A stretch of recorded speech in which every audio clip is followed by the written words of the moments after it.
মুসলিম বিশ্বে হযরত উমরের পরে যদি কোনো রাষ্ট্র নাই দেশে থাকে সৎ নিরপেক্ষ এবং বুদ্ধিমান দেশপ্রেমিক, উনি হচ্ছেন শহীদ প্রেসিডেন্ট জিয়া রহমান। ঠিক আছে, যেদিন তারেক রহমান বাংলাদেশে আসবেন, ঢাকা শহর বাংলাদেশে একটি গণজোয়ার সৃষ্টি হবে।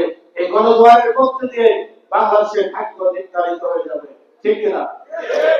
যারা ৭১-এর শহীদ প্রেসিডেন্ট জিয়া রহমানের মহান মুক্তিযুদ্ধের ঘোষণাকে অস্বীকার করে, যারা ৩০ লক্ষ শহীদের রক্তকে অস্বীকার করে, তাদের বাংলাদেশে ভোট চাওয়ার অধিকার নাই, তাদের বাংলাদেশে ভোট করার কোনো অধিকার নেই। আমরা একটি মধ্যপন্থী রাজনৈতিক দল, আমরা উগ্রবাদিতা বিশ্বাস করি না। এদেশের মানুষ শহীদ প্রেসিডেন্ট জিয়া রহমানের মতো একজন শতাব্দীর শ্রেষ্ঠ রাষ্ট্রনায়ক, একটি শতাব্দীর শ্রেষ্ঠ মানব এই বাংলাদেশে এসেছিলেন। আমি নির্দ্বিধায় বলতে পারি, তৃতীয় বিশ্বে নয়, মুসলিম বিশ্বে হযরত উমরের পরে যদি কোনো রাষ্ট্র নাই দেশে থাকে সৎ নিরপেক্ষ এবং বুদ্ধিমান দেশপ্রেমিক, উনি হচ্ছেন শহীদ প্রেসিডেন্ট জিয়া রহমান। ঠিক আছে, তাই আপনারা দেখবেন উনি যখন শাহাদাত বরণ করেছেন তখন ওনার গলায় একটা কবজ ছিল। উনি রূপার চেরির একটি ছোট্ট কবজ গলায় রেখে উনি দেশ চালাতেন। এটা কোনো কবজ নয়, এখানে একটা ছোট্ট কোরআন শরীফ উনি বুকে রেখে রাষ্ট্র পরিচালনা করতেন। যে ব্যক্তি ৩০ পারা কোরআন শরীফ বুকে রেখে রাষ্ট্র পরিচালনা করে, তার চাইতে মুমিন মুসলমান খাঁটি দেশপ্রেমিক হতে পারে না। ওই ব্যক্তি এই বাংলাদেশ জাতীয়তাবাদী দল প্রতিষ্ঠা করে গেছেন।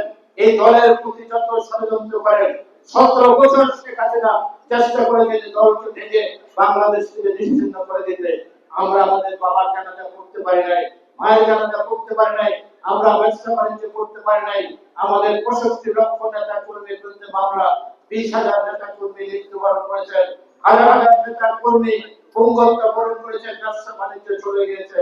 এখানে হিরো এবং হুমায়ুনকে গুম করা হয়েছে, তাদের রোহের মাত্রা কামনা করছি।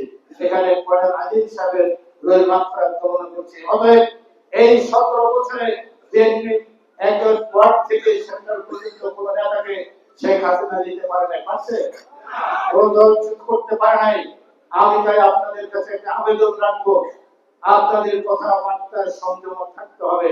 ১৭ বছর আপনারা পরিশ্রম করেছেন, মায়ের গয়না রেখেছে, বইয়ের গয়না রেখেছে, বাবার টাকা জমি দিয়েছে, মামলা পরিচালনা করেছেন, জেল খেটেছেন, বিভিন্ন জায়গায় স্থানান্তরিত ছিলেন, বাড়িতে ঘুমাতে পারেন নাই।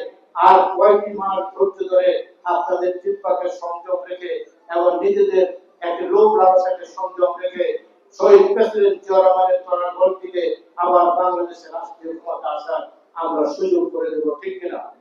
আমাদের প্রিয় নেতা তারেক রহমান বাংলাদেশে আসবেন, এখানে ওয়াসিম বলেছেন আমরা সবাই ঢাকা যাব।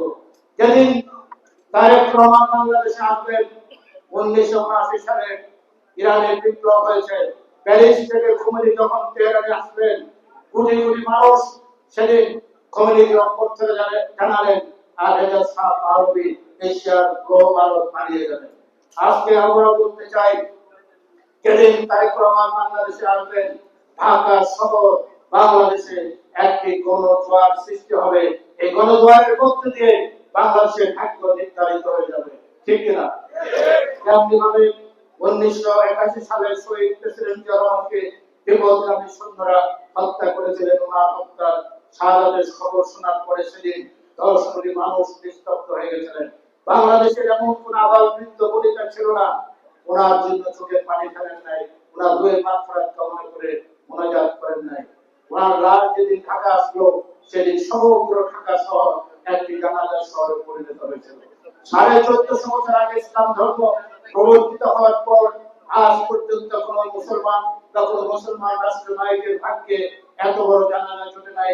এই জানাজার মধ্যে দিয়ে প্রমাণিত হয়েছে উনি একজন খাঁটি মুমিন মুসলমান ছিলেন, উনি একজন খাঁটি দেশপ্রেমিক ছিলেন।